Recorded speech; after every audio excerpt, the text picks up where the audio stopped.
Patrol decided to make use of sheets to create sets of camouflage gear, white suits, gloves, overboots, hats, and coverings for our rifles. Hunting around, I found a sewing machine, thinking that we might as well do things the easy way. As a fighting patrol, we didn't fire a shot. It was more a matter of listening and night reconnaissance. In our white outfits, carrying only rifles and limited other gear, we traveled more comfortably than we had previously, which I skipped over the part where they're basically doing long movements to get into positions. On one night reconnaissance, we became overconfident. Don't let that happen. And one of our lads knocked up against the enemy wire. It was a still bright moonlit night. We were in no man's land, just 75 feet from the forward German positions. Their talking stopped abruptly. As luck would have it, we were crawling, so we froze, hugging the ground for an hour without moving. On another occasion, we were on our way back to base and by the way, on that one, they make it out. On another occasion, we were on our way back to base when, from the direction of a bend in the road 50 yards away, we saw a group of figures. We were about 2 miles from our lines and knew that no other patrols were out, so these men must be the enemy. Our patrol leader gave the signal to lie still. We were straddled each side of the road in semi-open ground, but fortunately the night was not too bright. The group passed by, 10 men in all, spaced 6 to 8 feet apart. They were well armed but wore no white suits. Keeping them in view and moving only our eyes, we lay unnoticed. If we had been spotted, they would have had the advantage because of their automatic weapons and also the fact that as they passed down our center, we could not have fired on them for fear of hitting our own men. Never separate your forces. Which is hard when you're walking down a road, because when you're walking down a road, you're going to be in what's called a staggered file, which means you got guys on either side of the road, right? Which generally we're trying to stay off the roads anyways, but sometimes that road is the smartest place to move. You're going to make a bunch of noise moving through the brush, and you can get on that road and move really quietly. So it's something that can happen. But then when they see the enemy, they all get off the road. What's the quickest way to get off the road? It's on the side that you're on. Mm-hmm. And what does that mean? You're on both sides of the road. Now, when the enemy walks in between you and you start shooting at the enemy, you're actually shooting at each other. Mm-hmm. So you have to be cognizant of that, which these guys were. Continuing on. When I came into contact with 2 Germans, and this is another thing about this book. First of all, this book is not very long. But the other thing that's crazy and British and no factor and stiff upper lip is he'll describe the most insane things that were factually crazy as like in 3 sentences of what and just really matter of fact, you know. So although there are times where he definitely adds some color, but that's the way he is, just kind of matter of fact, very British about the whole thing. When I came into contact with the 2 Germans for the first time myself, I gave them 5 rounds of rapid fire at a range of 50 yards as they edged towards me under the cover of garden walls and fencing. They were my first shots in anger. I didn't see the 2 Germans anymore, so maybe they were lucky shots. Guardsman Bateman and Elms doubled past and shouted for me to come on, and we continued into open country, making our way over to a bridge and halting after roughly 1,000 yards where we took up defensive positions. Air activity was increasingly tremendous. Messerschmitt 109s were machine gunning at low level and had strafed our troops coming over the bridge only a few minutes after I crossed. There's these talking about these, and I don't know, and I just never really thought about it in this much detail. But he talks about these, you know, the enemy aircraft coming in at low level and strafing them all the time. And if you've ever seen a Messerschmitt, they're just really badass looking aircraft. And a lot of the German aircraft, they just were, I mean, all the aircraft back then, right? I mean, you got Spitfires, you got Corsairs, you got Mustangs, you got that P-38 Lightning, you got awesome looking aircraft.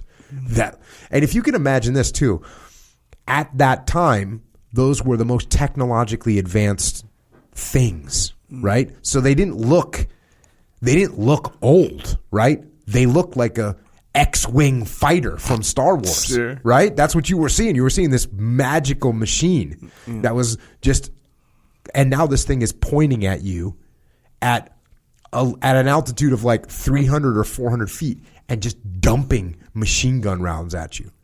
And can you imagine the noise that they make with those big giant engines? I mean, yeah. And so he talks about that a lot in these books. And That's kind of the first encounter that he brings it up. The other thing that scares me about it is it's sort of random, it's almost like mortar fire, because the aircraft's going to come down. If it's pointed 2 degrees in that direction, you're fine. If it points 2 degrees in your direction, you're dead. And the rounds are hitting, at a spacing of 6 feet or whatever when they get to the ground. So if you're in between those 6 feet, you're totally fine. Or you get hit in the face or in the head and you're dead. So there's this element of chance going on as well, which I never like. I never like that element of chance. Continuing on, leaving the area and traveling mainly on foot, encountering few enemy on the ground, but experiencing continuous shelling and bombing from the air, we came to a stop by the river Ascat, near the city of Tournai, 6 miles from the French border. Here, we went into a counterattack, during which a very well-liked platoon commander, Lieutenant the Duke of Northumberland, was killed. Lance Corporal Harry Nichols and Guardsman Nash were ordered to flush out some bothersome machine gun nests 600 yards from our position. That's British, right? You're going to describe machine gun nests as bothersome. Yes.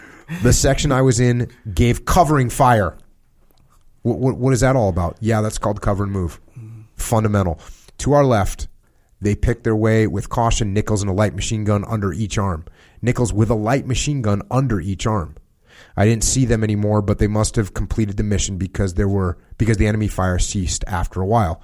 Lance Corporal Nichols was posted missing, presumed killed, but later reported as being alive in enemy hands. He was awarded the Victoria Cross for this action. In the semi-built-up area on the river, the Germans afforded very good target practice for me.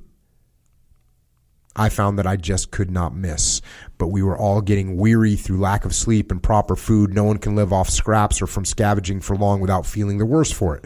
And enemy numbers were increasing tenfold, or so it seemed. Continuing on, we came to another stop. This was the last time I took part in a coordinated attack with the 3rd Battalion Grenadier Guards. We went into a bayonet charge. I say again, we went into a bayonet charge at Courtiquier. Setting off, I felt very scared, and all sorts of things went through my mind, like, what the hell am I doing here? Oh yes, I joined the army to become a policeman. What a laugh. The muck was flying fast, bullets whining and splattering, and I crouched lower to dodge them. On I went with the rest, my 16-inch Enfield bayonet blade fixed and protruding at the ready. Ready? Ready for what? The only thing I'd ever stuck with a bayonet was a sack dummy. Then I saw them in the swirling smoke. Human beings, not sacks. Real Germans. Blimey. I trudged on, wrenching my ankle in a pothole, on and on until the order rang out. Charge! Charge! I began to double now with my bayonet thrust at full on guard. Those figures growing bigger and bigger until they were just a few yards away among the din and yells of pain. There were dead bodies from both sides littering my approach. I was a foot from the 2 Germans when suddenly they both dropped their rifles and reached very high, chattering something about comrade. I was so bloody amazed and relieved that I said, "Come on then. I'll take you prisoner." Which is just that paragraph for me to think through. Because I'm thinking when I see those Germans, you know what I'm doing? I'm shooting them, right? I'm not going to continue with the bayonet charge, right? I'm not expecting to take these guys prisoner. Get some. My battalion was now badly cut up, and he uses the term cut up, meaning shot up, meaning wounded, injured. He uses that throughout the book, with numbers well below effective fighting power. And we were ordered to attach ourselves to any unit and make our way to Dunkirk, though no reason was given.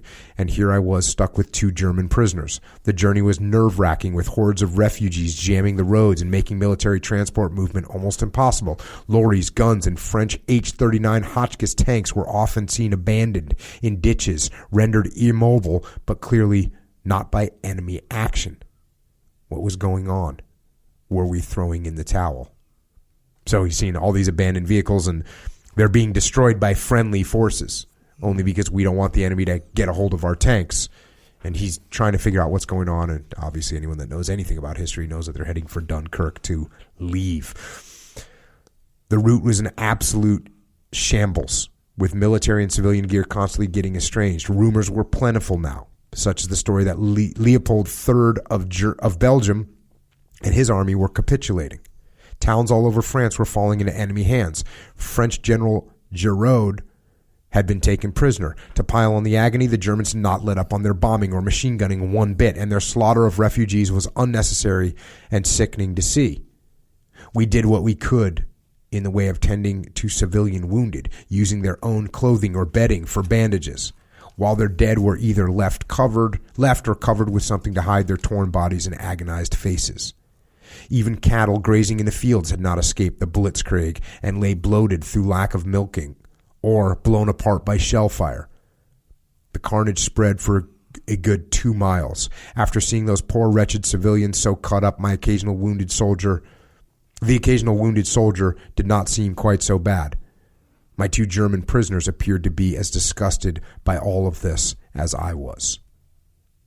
And you're going to see throughout this book the impression that he gets of the Germans. You could see that there's definitely a wide range of Germans that they encounter. Obviously some completely hostile, but there's some that clearly are not totally engaged in the Nazi attitude. And it's very interesting to hear as he interacts with people throughout it.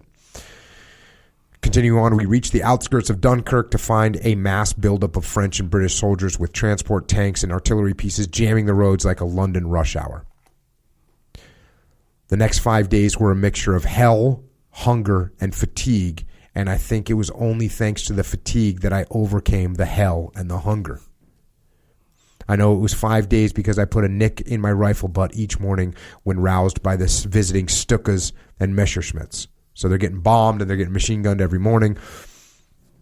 During daylight, the appointed Beachmaster, a British officer, mustered officers and NCOs from all regiments and briefed them to organize parties of men to tend to wounded, bury the dead, and scavenge for ammunition and food. I found it most distasteful removing tins of bully beef and biscuit remains from corpses, but at least I still had my life. The beach was littered with abandoned lorries and trucks, as well as army staff cars with wheels missing and doors hanging off. As I wandered around, going about my task among these mutilated forms that were once carefree young men, I remember thinking that I must be dreaming. I was brought back to reality sharply by the appearance of 2 enemy fighter planes which proceeded to distribute even more death and panic.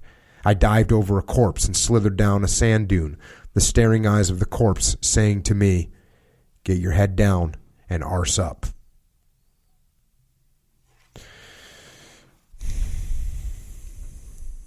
After 5 days on the beaches, it was a relief to find that it was finally my turn to get into the snake-like line of troops readying for departure. As I drew closer to the vast mass of a ship, a minesweeper, heaving in the mucky-looking swell, I could see its multi-barreled ack-ack gun porting skyward in readiness for any Stuka fighters or fighter attack, the operator seeming oblivious to our presence. One was scanning the sky with his binoculars. The water by now was well and truly up to my neck, and I still had 50 feet to go. I clung to the rope with both hands and pushed on. The man behind gave me a shove. The water kept lapping over my nose and into my eyes, gulping, choking, and spitting out the endless mouthfuls of oily, foul-tasting salt water. I was now quite submerged. With a last mighty effort, I lunged in the direction of the boat, still grasping at that rope. It could not have been more than a minute that I was underwater, but it felt like a lifetime. Clinging on tight to the rope with my left hand, with my right, I groped for the rope mesh hanging down the side of the ship, and with great exultation found and grabbed it.